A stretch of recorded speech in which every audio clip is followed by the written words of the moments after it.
Hi, Leo, Sun and Rising. Welcome to your April 2025 Astro Update. It's Raina here. Well, April is a month of kind of sorting out everything that happened in March. Because I'm recording this in March, a lot of the transits that are supposed to be so life-changing haven't occurred yet. And I just like to make that known because you never know what's going to happen. And I might be glossing over something that's a really big deal. But such is trying to, put up videos in advance with this kind of time-sensitive material. It just is what it is. And so I'm not going to pretend that, these things have already occurred. But anyway, I'm doing the fire signs first because there's a lot of fiery influence in April that trines or forms conjunctions with fire signs like you and me being a Sagittarian. So let's go through them one by one. On the 7th of the month, Mercury goes direct at 26 degrees of Pisces. So what happened with Mercury and Venus in March is that they went retrograde in Aries. And the other significant Aries transit besides the astrological New Year on the 20th was the solar eclipse, the last one in the cycle, at 9 degrees of Aries. For Leo people, this falls in your 9th house, which is another fire house. It's Sag's domain, and it deals with expansion of all different kinds, whether it's of the mind, which can be philosophy or higher education, or geographical through travel, long distance travel specifically. This is an area that makes people feel free and wide open. And so it's always nice, the trine is the most cooperative angle, and that can mean that things flow easier to you and are easier to manifest. So,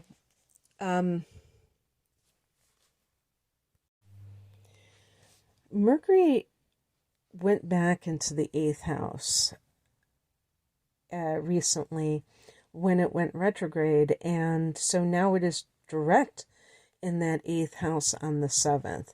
One thing to note about the 8th and the 9th houses is that they both are connected to spirituality. The 9th house, I would say, is the more conventional, organized religion variety, and the 8th house is witchy. It's Scorpio's domain. It has to do with personal transformation, and that can run the gamut, but usually we talk about things like shamanism, but astrology falls into the 8th house, and the tarot and other metaphysical or occult practices. So with Mercury, there could be studying, reading, thinking about, like, do I want to be more conventional? Do I want to be more spiritual? Which is the best fit for me, especially if you plan to do something with it professionally, but it could be, just your own private practice. But also, the 8th house can be other people's money. So Mercury can be documents, and the 9th house can be the law. So there could be something with that, and now things are getting settled now that Mercury's direct in that 8th house. On the 12th, we have a full moon at 23 degrees of Libra, but we also have Venus, which rules Libra, going direct at 24 degrees of Pisces. Very interesting because Venus in that 8th house, Venus is money.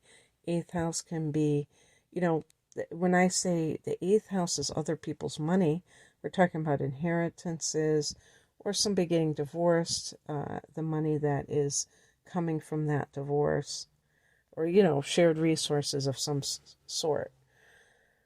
The full moon in Libra falls in your third house on the same day as that Venus direct in the eighth. So the third house is the house of Gemini and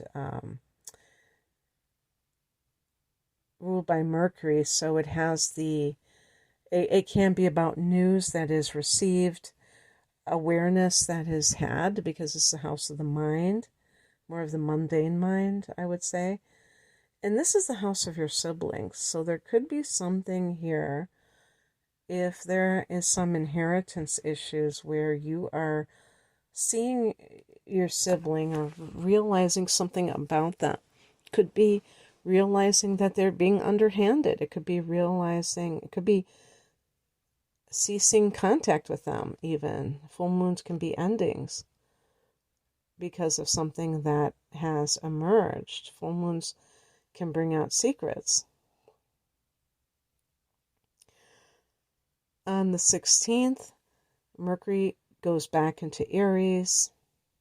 So Mercury is back into that ninth house for you. If you've been wanting to travel and something got messed up, this is going to resolve itself. Maybe you had to get a passport or some kind of thing and that delayed, or there was a ticket that you wanted and you couldn't get it, and this can be sorted out at this time. And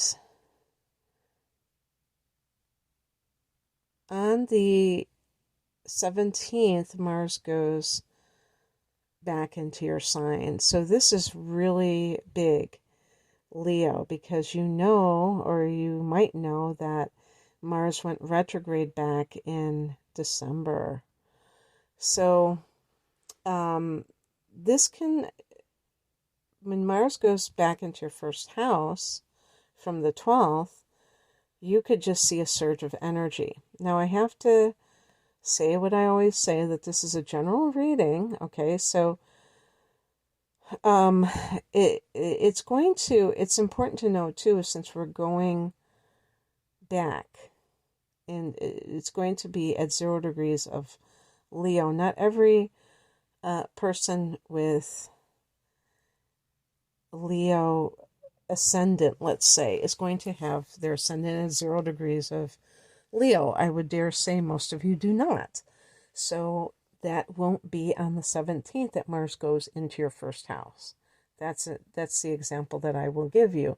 And if you're listening for your sun sign, same applies to you for the solar chart, but keep in mind that it would behoove all sun sign people listening to definitely check out your natal chart for predictive purposes as well.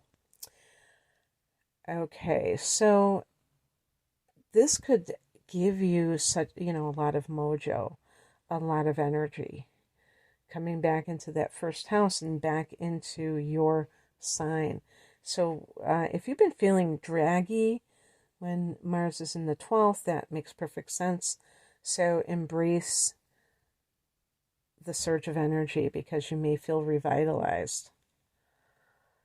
And also another funny thing is, it might have kind of defanged the average Leo person, because you tend to be very, I'm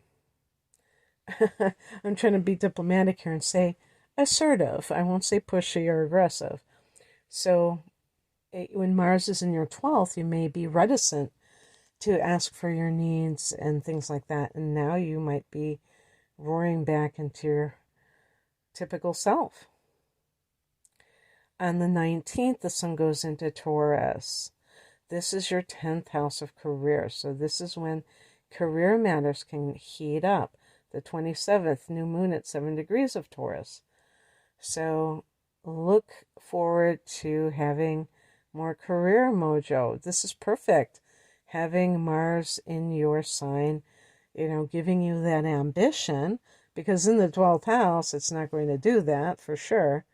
So now in the first house, it gives you ambition in your sign, and now you have a new moon in the 10th house.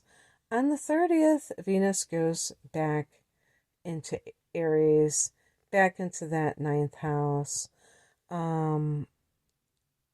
Could also be connected to foreign lovers. If you are traveling specifically because you have someone that you met, maybe it was online, but maybe it was on a prior trip, you might be going back to see that person.